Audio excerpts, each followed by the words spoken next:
बुधवार को गिरिडीह से जयराम महतो ने अपना नॉमिनेशन किया और उसके बाद खबर ये आई कि उन्हें गिरफ्तार किया जा रहा है। दिन भर ड्रामा चलता रहा और अंततः खबर आई कि जयराम महतो गायब हो गए। इसका कानूनी पक्ष जो है वो अपनी जगह है। आज हम इसके राजनीतिक पक्ष पर बात करेंगे कि चुनाव के समय ये सब कुछ क्यों हो रहा है, और इस पर जो है बातचीत करने के लिए, इसका विश्लेषण करने के लिए हमारे साथ हमारे ब्यूरो चीफ मदन हैं। मदन से हम बातचीत करेंगे।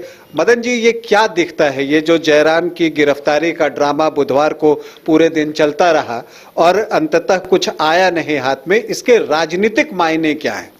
बिल्कुल ये समझने की चीज है कि आखिर जयराम चुनावी मैदान में है और सार्वजनिक तौर पर वो नॉमिनेशन भी करने पहुंचे और उससे पहले भी वो कई जगहों पर अनाउंस करके अपनी सभा को संबोधित कर रहे हैं। तो पुलिस को अगर गिरफ्तार ही करना था तो इतनी देरी क्यों हुई और गिरफ्तारी के लिए फिर नॉमिनेशन का वक्त क्यों चुना गया? दरअसल इसके पीछे की मंशा क्या है, राजनीतिक फायदा किसे पहुंचाना है, राजनीतिक नुकसान किसे पहुंचाना है, ये समझने की जरूरत है। देखिए, गिरफ्तारी होती है तो इसका फायदा तो एक जो सहानुभूति का होता है वो जयराम को मिलता है, तो क्या यहाँ पर कुछ पेच है? बिल्कुल, देखिए ये जरूर है कि जयराम जो चुनावी मैदान में थे, कल से वो और सुर्खियों में आ गए। जयराम का एक सीधा सा चुनाव प्रचार चल रहा था, अपने क्षेत्र में चल रहा था, बड़े स्तर पर जो है उस तरह से बीच में कोई प्रचार नहीं थे। लेकिन अचानक से ये जो खबर आती है कि जयराम की गिरफ्तारी हो जाती है, लोग ये जानने के लिए उत्सुक हो जाते हैं, उत्साहित होते हैं कि आखिर क्या हुआ ऐसा कि जयराम को गिरफ्तार करना पड़ा। ये खबरें आने लगी कि अब हाईवे जाम हो जाएगा, रास्ता जाम हो जाएगा, लोगों की आवाजाही बाधित होगी, एक तरह से कहें तो लोग आक्रोशित हो जाएंगे। ये चीजें जो प्रेजेंट किए गए, इससे कहीं ना कहीं एक माहौल बनाने की कोशिश होती है। हालांकि पुलिस को अगर गिरफ्तार ही करना था तो फिर नॉमिनेशन का इंतजार क्यों पहले नहीं, जब वो सभा कर रहे थे, जब वो लोगों के बीच सार्वजनिक रूप से जाकर के चुनावी प्रचार में जुटे हुए हैं, तो कहीं से भी गिरफ्तारी हो सकती थी। क्या उन्हें नोटिस दिया गया पहले हाजिर होने के लिए कि आपके खिलाफ ये वारंट है, आप हाजिर होइए नहीं तो आपकी गिरफ्तारी होगी? तो ये तमाम चीजें अब समझने की जरूरत है कि आखिर इसके सियासी फायदे और नुकसान किसे होने वाला है और आखिर इस तरह की परिस्थितियां क्यों आई। अगर पुलिस को गिरफ्तार ही करना था तो फिर गिरफ्तार क्यों नहीं किया, कुछ देर के बाद उन्हें छोड़ क्यों दिया गया? पुलिस यहाँ से बोकारो तक पहुंच जाती है, फिर खाली हाथ लौट जाती है।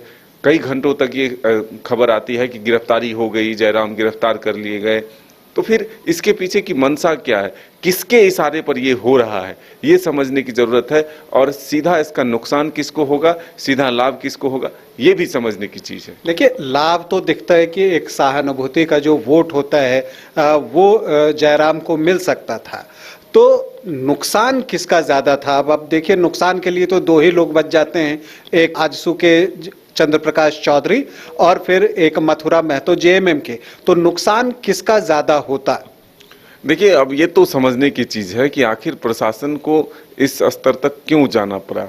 गिरफ्तारी अगर करनी है तो फिर करनी है, अगर उनके पास वारंट था तो फिर उन्हें छोड़ने का कोई नौबत नहीं होता है, कोई प्रश्न नहीं उठता है।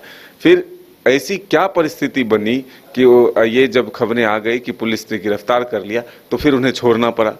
अब सीधी सी बात है कि जरूर कहीं ना कहीं दो जो उम्मीदवार हैं, बड़े दल से जो उम्मीदवार हैं, चाहे वो जेएमएम हो या फिर आजसू हो, लेकिन तीनों उम्मीदवार एक ही समुदाय से आते हैं, तो जरूर ये मन में भय है कि भाई वोट जो काटना है वो किसी एक पक्ष से ही कटेगा। यानी कि एक वर्ग जो अपने तरफ आता है, अगर किसी क्षेत्र विशेष से किसी को लीड मिलता है तो वहाँ किस तरह से उन्हें नुकसान पहुंचाया जाए, ये एक स्ट्रेटजी होती है। तो कहीं इसके पीछे ये तो वजह नहीं कि जो किसी खास दल को वहाँ पर लाभ मिल रहा हो और जयराम के इस हाईलाइट होने से जो है उन्हें फायदा मिल जाए, तो एक तरह से उनका वोट कटेगा और सीधा नुकसान जो है उनको होगा। तो देखिए, ऐसी परिस्थिति में राज्य सरकार अपना नुकसान तो नहीं करेगी, पुलिस उसी के अंतर्गत आती है। हालांकि अभी चुनाव चल रहा है तो सारी चीजें जो है वो चुनाव आयोग के पास चली जाती हैं, लेकिन मुझे लगता है कि जेएमएम क्यों चाहेगा कि उसका नुकसान हो? जेएमएम को नुकसान नहीं हो, ये बात तो स्पष्ट रूप से समझ में आता है कि पुलिस अगर इतना कदम उठाती है कि बोकारो तक पहुंच जाती है गिरफ्तारी के लिए, तो जरूर कहीं ना कहीं अपने वरीय अधिकारियों से परमिशन लेकर गया होगा।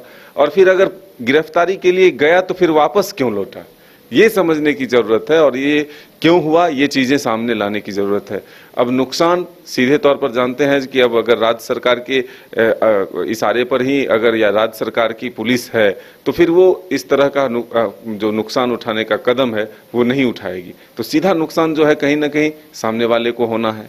मतलब चंद्र प्रकाश चौधरी को नुकसान ज्यादा हो सकता है। बिल्कुल, ये समझने की चीज है कि चंद्र प्रकाश चौधरी को ज्यादा नुकसान या नुकसान पहुंच सकता है इस कदम से। लेकिन अब आजसू इसको किस तरह से मेकअप करता है ये देखने वाली बात है।